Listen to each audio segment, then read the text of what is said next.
पिचडांचे पुनर्वसन, वैभव पिचडांना या महामंडळावर घेतलं, पुढची आमदारकीही केली सेफ। मंडळी, माजी आमदार वैभव पिचड यांचे भाजपने पुनर्वसन केले आहे।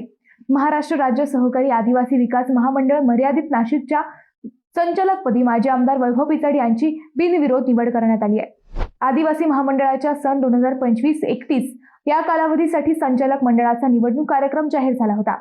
त्यांच्या समवेत माजी जिल्हा परिषद सदस्य सुनीता भांगरे, सोमनाथ मेंगाळ, देवराम लांडे, देवराम मुंढे, बाळासाहेब गंभीरे आदींनी आपले उमेदवारी अर्ज दाखल केले होते।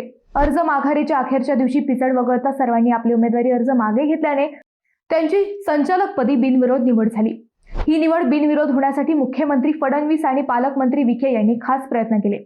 मंडळी, सुनीता भांगरे भाजपत आल्या आणि माजी आमदार वैभव पिचड आणि भांगरे यांची शक्ती एक झाली आणि पिचडांनी 2 पावले मागे घेत सुनीता भांगरे यांच्या अध्यक्षपदाला मुख समिती दिली। यामागे मोठे राजकारण आहे अशा चर्चा आहेत।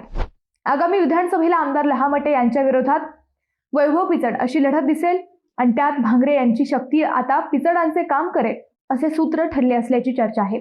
त्यामुळे वैभव पिचड यांचे आज पुनर्वसनही झाले आणि आगामी आमदारकीची लाईन क्लिअर झाल्याचे बोलले जात आहे।